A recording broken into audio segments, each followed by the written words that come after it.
Hi, I was at JavaONE 2006, and I went to the last BOF of the day, organized by the JavaPosse.com. These are four amigos: Tor Norbye, Quinn, Richard Wall, and Joe Nuxoll produce a really famous podcast. And this is episode 55. This is a brief snippet. It's not all of it. I apologize for that, but you'll get the drift. Listen to the JavaPosse.com. Go to it. It's wicked. I love it. So this is BOF 0678 from Tuesday night, the 16th of May 2006. Enjoy. How did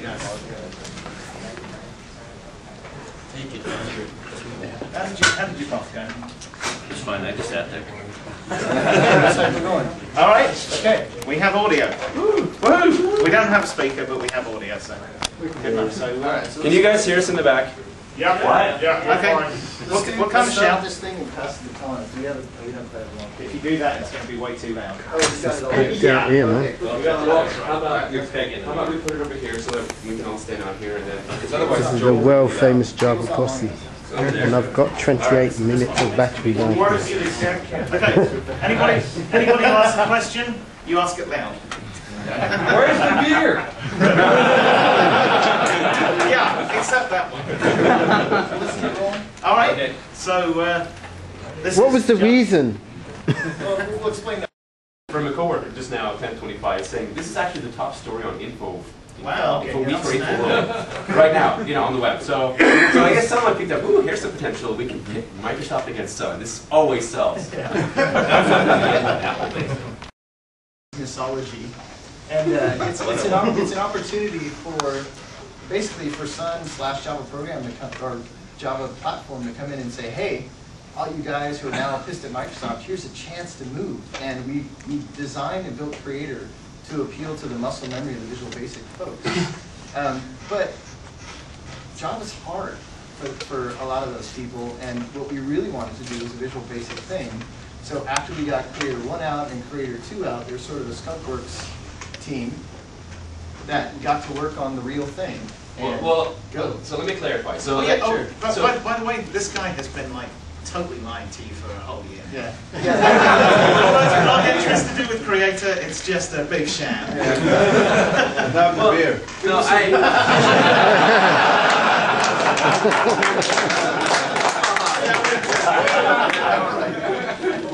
So we definitely have to pick a buy around a beer. Yeah. Everybody who follows us to the Thirsty Bear afterwards. And can fit in. And can fit in. Yeah.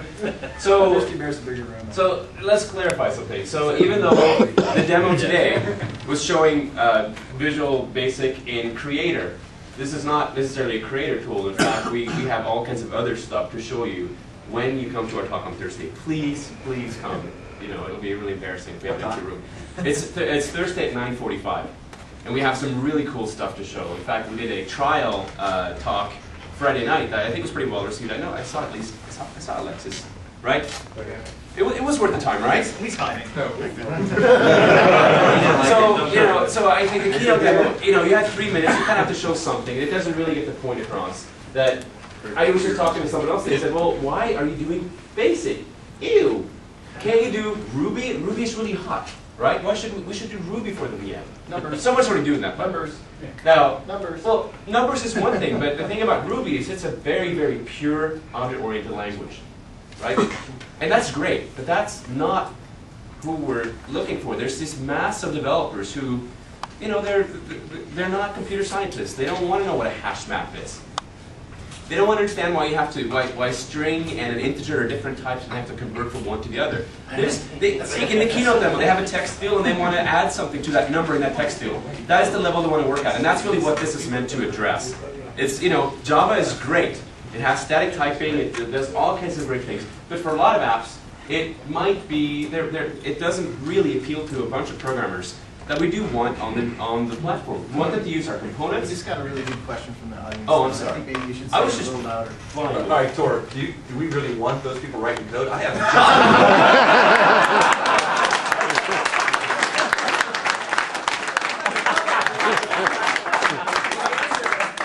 So the answer to that that is yes. So a couple You gotta be careful about what code we let them write. Right. But no, I have to answer this. Okay. So a couple of years ago, I refinanced my house, and I used a website called lendingtree.com. It's a pretty large website, and I think it was on the 5th screen of entering all this information, and I got a VB error.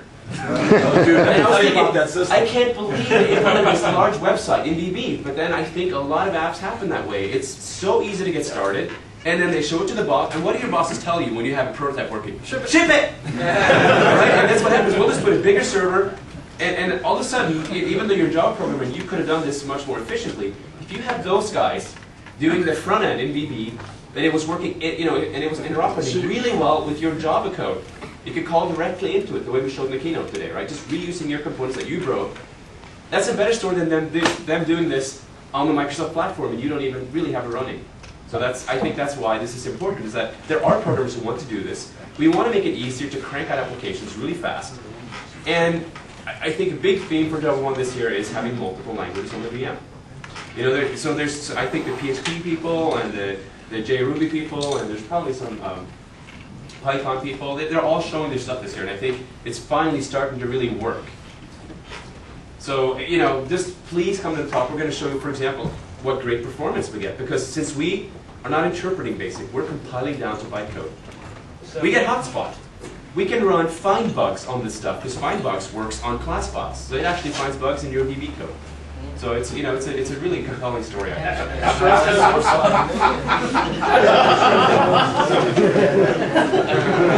All right. is this restricted to code field stuff? I'm sorry, what? Is this restricted to new developments? The keynote said yes, but you're saying no. I'm saying this is intended to be a language. Okay, so the question, I guess for the listeners, was, is this intended for new stuff or for old stuff? This is intended primarily for new stuff. So we're not going to go implement all the Microsoft APIs and try to chase them. There's no point in doing that. We want them to use the Java APIs. We want them to use the Java JSF components, the Swing components. This is a language that is provably easy to learn, because millions have. It's not a theoretical. I mean, Groovy is a nice language, and maybe it's very easy to learn, but it's not proven yet. Basic, we have an existence proof. Millions can learn it. So let's take that language that's proven itself in the marketplace and let people use that productivity with our Java platform, hotspot performance and our APIs and all that stuff, and interoperate. So it's not about taking the existing code, it's about taking the existing developers. That's correct. Right. That's correct. Now we also have some other tools. So you may have seen this Net to Java plugin that Danny Coward published on his blog. It'll translate your VB code to Java code and use some Java APIs. This seems like a really interesting area where someone could go and translate the APIs, but leave the language in place, for example. So you can translate your Microsoft VB to your Java VB, for example. I mean, but this is not a product. We're not going to hand out bits. So I guess to get into the next news story. Well, actually, I was just. Well, we don't want to make this a whole talk about this. But So next to Python, this will be a VB-friendly podcast. It will still be the VB posse, although we haven't said if this is the Java language posse or the Java platform posse. I guess we talk an awful lot about some other languages. Maybe too much. I think Java Posse just sounded cooler than 4 geeks talking. Before it was free. Just before we jump on to the next story, can you talk about performance yet, or is it too early for that? Yeah, well, I can give you some ideas, right? So again, if you write your VB code in such a way that we know all the types, it'll compile down to the exact same bytecode as if you wrote it in Java, so you get the full benefit of the Mustang VM.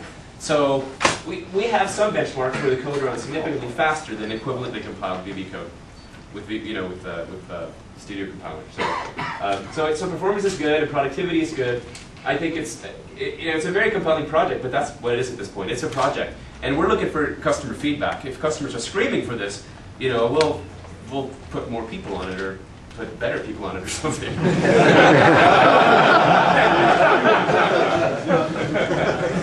So we should definitely talk about the new Google stuff. Yeah, you got Yeah. to. But I want to Let me introduce just the do 5-second thing, which is the new MacBook shipped today too, by the way.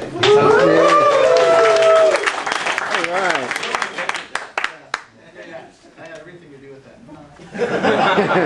Unless you buy Live from the Apple site. That's right. Live from the online store. Okay. Oh, so There's a Java Google announcement. yeah, I thought the announcement was going to be tomorrow, so I haven't really studied up on it. And I Scoop, was actually, scoop. Yeah, we got no, but it was announced today, but kind of quietly, so it went out on our blog. But so Google announced we had this project called Red Pill. So we announced the Google Ajax WebKit, and what it really is a. Show of hands. That. Anybody know about this already? Nothing? No. Okay. Oh, fresh and neat. Oh yeah. There was one guy in the back. He's traveling to town. He's seen it before. Is he wearing a Google Keep t-shirt? downloading it. He's got his laptop. He's got a laptop. He's got it on there. So what it really is it's an environment that lets you write Java code to classes that are a class framework that exists. And the tool translates the Java code into JavaScript on the fly, optimizes it, compresses it, sends it to the browser. And you can then debug your JavaScript. But you don't know it's JavaScript. You don't need to know it's JavaScript. You just debug it in Eclipse or any other IDE. You're just debugging Java code. And so there's this sort of harness browser that you use for your debugging, and it's basically Firefox or IDE in a window while you're doing your debugging. Does the user write JavaScript? No. You write Java, you write the Java class, it's all statically typed, it's all checked, and you can step through it and you can debug it, and it all just works. Are you guys using this for your applications? Do you have more data? That was the first question I asked. Question about that. Yeah. So normally people who are doing like Ajax JavaScript stuff are writing against the DOM browser or model, right, in the browser. Right. So how do you represent that in the Java stuff? So the class library actually represents all of the environment that you have in JavaScript within the browser. Is represented by a class library in Java. Okay. So it is, you're still doing DOM stuff. So you're still doing CSS, you're still doing DOM. You're not doing direct Java, you're not doing Java applet type stuff. You've got this Java-like DOM environment that you're working in. It's all strongly typed, it's easy to debug. And then you can just click deploy and it sends the JavaScript down into your browser and you can run it. So we were hacking with it a little bit. The guy, I suck at names, but the guy in the back was showing it to us. Rob, thank you, Rob, by the way.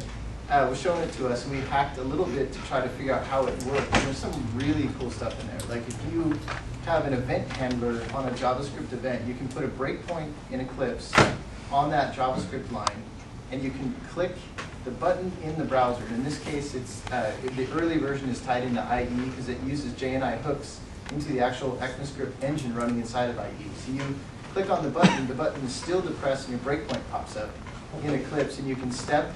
And then you can step through to the server side on Java, and it has the whole layer that marshals what would be an event handler in JavaScript to call via Ajax the server-side code. It's similar to Java Server Faces, actually. Yeah. The whole RPC is modeled in Java, so it's just Java to Java. That's all you're doing. But it's So what is the license on this stuff? The actual libraries, I think everything that's going to be delivered to the client is all open source. The tools are going to be made available. I don't think they're going to be open source initially. You have to look at the blog to know exactly what the details are of that, but they're going to be available. So Joe and I got a demo of this earlier on, and we asked exactly the first question you asked, which is this what Google uses internally? What was the answer? The response was no comment. He said, I won't say it. it's got to be. It has to be. I mean, it's so. He's not going to tell. He's really good about not telling. It's just like I'm good about telling things that I actually don't know about it. But we can see his reaction, though. Anything that I do If that he touches his nose, with, giveaway. So I think going forward, for sure, we're going to be using this. Oh yeah. But not necessarily everything. Not everything that we do on the web that's Ajax is actually Java on the server. Just literally looking at it though, and looking at how well the thing performs in Eclipse, I would put money on, maybe not $1,500, but I would put money on that they have been using it for things like Gmail, the really, really rich JavaScript-based applications. Otherwise, it's not necessarily manageable. You need to layer an architecture like that so you can go test the layer that goes cross-browser separately from testing the code of the thing itself. And then they pump out the calendar program, and then they pump out the maps, and then they pump out the calendar thing. You know that they've got something they've been using. And I put money on that was it. And don't respond. Okay. All right. Right, so it occurs to me we've got a rare opportunity to really do some market research here. Yeah. Albeit with a smaller sample, but okay, we already know, but I think you guys are going to confirm, we talk about IDEs too much, right? Wow. What do you call that noise that they just That was kind of a passive denial.